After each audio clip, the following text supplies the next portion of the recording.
Vlogger Mukesh നായർക്കെതിരെ POCSO case. പ്രായപൂർത്തിയാകാത്ത പെൺകുട്ടിയെ നിർബന്ധിച്ച് അർദ്ധനഗ്നയാക്കി ഫോട്ടോ എടുത്ത് സമൂഹ മാധ്യമങ്ങളിൽ പ്രചരിപ്പിച്ചു എന്നാണ് കേസ്. കുട്ടിയുടെ പിന്നെ എനിക്കെതിരെ അന്വേഷണം ഉത്തരവിട്ട മന്ത്രിയോട് ഒരു കാര്യം ചോദിക്കുന്നുണ്ട്. അങ്ങും മുമ്പ് ഇതുപോലെ അസംബ്ലിയിൽ ഒരു കോലാഹലം ഉണ്ടാക്കിയ ഒരു കേസിൽ പ്രതിയായിരുന്ന ഒരാളാണ്. അതൊക്കെ കണ്ട് ഞാൻ സ്കൂളിൽ പഠിക്കുമ്പോൾ കോളേജ് പഠിക്കുമ്പോൾ കണ്ടിട്ടുള്ള ഒരാളാണ്. അതുപോലെ ആ സമയത്ത് താങ്കൾ ഒരുപാട് സ്കൂൾ കോളേജ് പരിപാടികൾ പങ്കെടുത്തിട്ടുണ്ട്, ഞാനത് അറ്റൻഡ് ചെയ്തിട്ടുണ്ട്. അന്നൊന്നും നമ്മളൊന്നും കണ്ട് ഇൻഫ്ലുവൻസ്ഡ് ആയിട്ട് വീട്ടിൽ നിന്ന് കമ്പ്യൂട്ടർ ലാപ്ടോപ്പ് ഒന്നും അടിച്ചു പൊട്ടിച്ചില്ല. അപ്പോൾ അതുകൊണ്ട് കേസൊക്കെ ആരുടെ പേരിലുണ്ടാവും. മുകേഷ് എം നായർ, അദ്ദേഹത്തിനെ സംബന്ധിച്ചിടത്തോളം അദ്ദേഹം ഒരു സ്കൂളിൻ്റെ ഒരു പ്രധാന പരിപാടിക്ക് പോയപ്പോഴത്തേക്കും അതിനെതിരെ സ്ട്രിക്റ്റ് ആക്ഷൻ എടുത്തിട്ട് ഒരു പോക്സോ കേസ് പ്രതി, ഓക്കെ, അക്യൂസ്ഡ്, പ്രതി, വോട്ടെവർ ഇറ്റ് ഈസ്, പോക്സോ കേസിൽ ഉൾപ്പെടുന്ന ഒരാൾ ഇന്ത്യൻ സ്കൂളിൽ വന്നു എന്ന് ചോദ്യം ഉയർന്നപ്പോൾ അതിന് വേണ്ട നടപടികൾ എടുത്തു. അദ്ദേഹം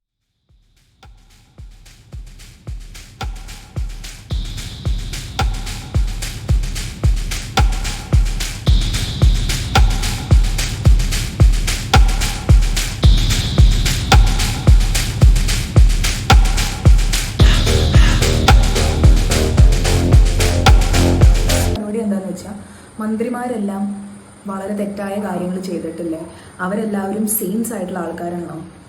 ഇങ്ങനെ ചോദിക്കുകയാണെങ്കിൽ നമുക്ക് ഒരാളെ കൊന്നു കഴിഞ്ഞാൽ ഞാൻ കൊന്നിട്ടല്ലേ ഉള്ളൂ, ഞാൻ ഒരാളെ അല്ലേ കൊന്നുള്ളൂ, അയാൾ 10 പേരെ കൊന്നില്ലേ എന്ന് ചോദിച്ചു കഴിഞ്ഞാൽ ആ ലോജിക്കേ അവിടെ നഷ്ടപ്പെടുകയാണ്.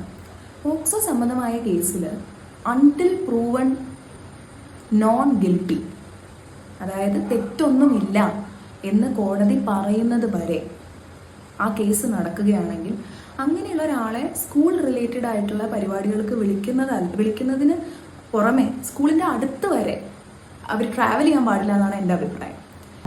അദ്ദേഹത്തിൻ്റെ പേഴ്സണൽ ലുക്കോ അല്ലെങ്കിൽ അദ്ദേഹം ഡ്രിങ്ക്സ് കഴിക്കുന്ന ഒരാളാണെന്നോ ഒരുപാട് സ്ത്രീകളുടെ കൂടെ ഫോട്ടോഷൂട്ട് ചെയ്യുന്ന ഒരാളാണെന്നോ അതൊന്നും ഒരു പ്രശ്നമുള്ള കാര്യമല്ല. That is all his personal choice till the time it is proven otherwise.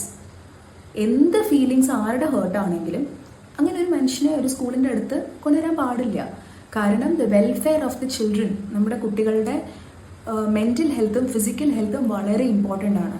പുറമേയുള്ള ആളുകൾ, സ്വന്തം വീടുകളിലുള്ള ആളുകൾ, അങ്ങനെ കുട്ടികൾ അനുഭവിക്കുന്ന സെക്ഷൽ അബ്യൂസ് എന്ന് പറഞ്ഞാൽ വളരെയധികം കൂടുതലാണ്. Sexual, physical, emotional. Also it shouldn't be an argumentative point. ഞാൻ ഈ തെറ്റല്ല ചെയ്തുള്ളൂ, അവരെന്നെക്കാളും വലിയ തെറ്റ് ചെയ്തില്ല, എന്തായത് കുട്ടികളെയോ, ഐറോണിക്കലി സ്പീക്കിംഗ്.